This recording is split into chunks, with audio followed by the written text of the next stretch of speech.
What's up mga guys? Welcome back to my channel, Chris TV.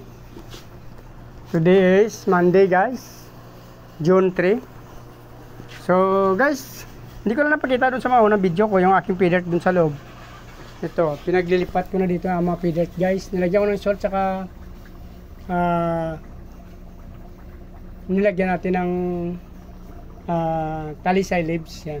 Ito yung dalawang box na to, breeder to ng ating mga yung mga feeder ko dyan guys yan.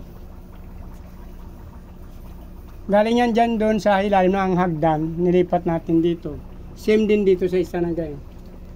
Feeder din yan. Yan. Yan. Nilagyan natin ng mga plants dyan. Kasi humina na doon ang aking air pump guys. Reason nga nilipat ko sila dito kasi ang ating mga air pump doon nanghihina na. Dito kasi guys, humina lang air pump ano ko dito, yung aking aerator. Hindi ko alam kung bakit. Ito siya guys oh. Actually guys, umandar naman siya, yan oh. Yan. Yung tatlo kasi ito papunta sa aking iskinita. Apat, I mean. Yung dalawa dito sa ilalim ng hagdan. Ang problema guys, kahit umandar pa siya, ayan, umihigop naman siya ng malakas na hangin oh. Pero humina ang buga niya dito guys sa aking mga air pump. Same din doon sa aking iskinita yan guys. Wala na masyado nabubula oh. Yan. Nawala na ng ano, hangin yan oh. Yan guys, mayroon ko konti na lang. So nag-decide ako nga ilipat ang aking mga breeder guys. Same din dito sa aking grow out yan. Tinanggalan din natin yan ng ano, grow out. Ito guys, sa ilalim nito breeder to. Breeder yan guys, yung una na yan. Ito pangalawa yung feeder, breeder din. Saka ito. Yung pangatlo guys, ito. Yung parent nito guys is feeder kasi nga yung female dito FR. Namatay kasi ang male nito na FR guys. So tinry ko na nilagyan ng feeder na male. So bali ito yung anak nila. Crossbreed ito ng feeder tsaka ng FR. Ang ganda guys oh. So nag-decide ako na ilipat sila dito kasi ang dami nila. Tapos parang kawawa sila doon sa ilalim ng hagdan guys. So sayang oh. So 30 plus yan dati. Umabot pa ng 30 ngayon. Kalalagay ko lang yan guys. Kaya namaikot sila ng ikot oh. Hindi pa sila mapakali. Ligalig pa sila. Dami guys, ang gaganda pa naman guys oh. Parang mother niyan guys, feeder yung male. Super ganda. Ganda no. Matingkad na matingkad sila eh. Para silang feeder koi din.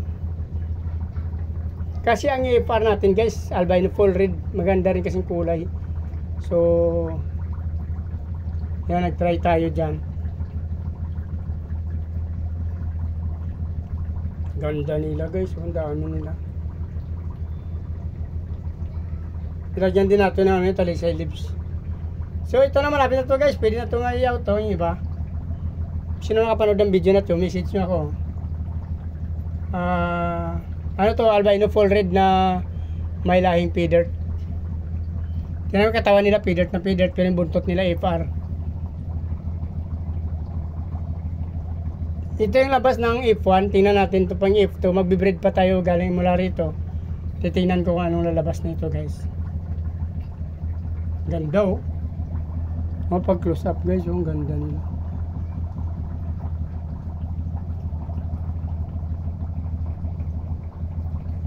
Super ganda nila guys.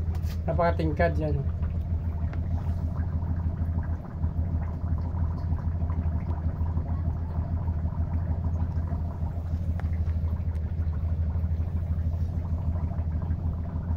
Nanibago sila dyan kasi galing yan sila sa mineral water na tab lang, yung 10 liters na hinati ko.